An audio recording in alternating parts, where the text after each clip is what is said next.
Toshkent shahar qurilish va uy-joy kommunal xo'jaligi sohasida hududiy nazorat qilish inspeksiyasi tomonidan 2025-yilda amalga oshirilgan ishlar.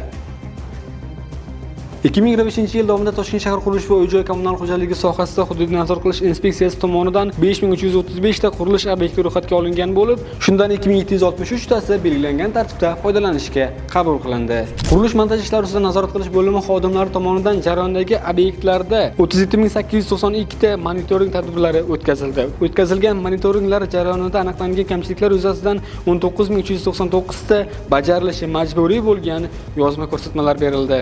Yozma ko'rsatma talablariga rioya etmagan va yoki bajarmagan qurilish tashkilot mutasaddilariga nisbatan 1441 ta ma'muriy bayonnoma rasmiylashtirildi. Shuningdek, 700 ga yaqin holatda loyihadan chetda bajarilgan va yoki sifatsiz bajarilgan ishlar bartaraf etilish maqsadida buzdirildi. Ko'p kvartirali uy-joy fondidan texnik foydalanish qoidalariga rioya etilishi nazorat qilish bo'limi xodimlari tomonidan mavjud 11485 ta uy-joydan 5420 tasi vizual o'rganib chiqildi. O'rganish jarayonida yil davomida jami 1106 ta qonunbuzarlik holati aniqlandi. Shundan 110 ta holatda fuqarolar tomonidan ko'p qavatli uyning asosiy tayanch konstruksiyasi, 212 ta to'siq devorlari, 44 ta yerto'lada tayanch devor buzilish holatlari aniqlangan. Shuningdek, 430 ta holatda ko'p qavatli uyga tutash hududda o'zboshimcha qurilma qurilgani va boshqa turdagi qonunbuzarlik holatlari aniqlangan. Mazkur qonunbuzarlik holatlarini bartaraf etish yuzasidan 953 ta bajarilishi majburiy bo'lgan yozma ko'rsatmalar berilgan. 495 ta holatda ma'muriy bayonnoma rasmiylashtirilgan. 355 ta holatda sudlarga da'vo arizalari kiritilib, 300 dan ortig'i qanoatlantirilgan.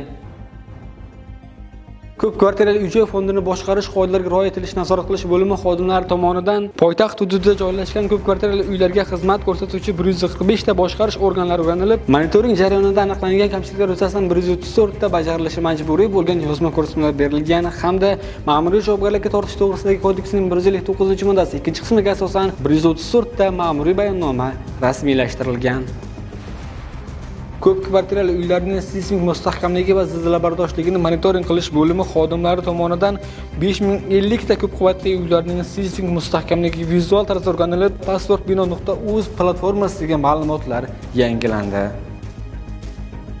Ichimlik suvi va havo suvlarini chiqarib yuborish holatlarida jami 590 dan ortiq qonun buzilish holatlari aniqlangan.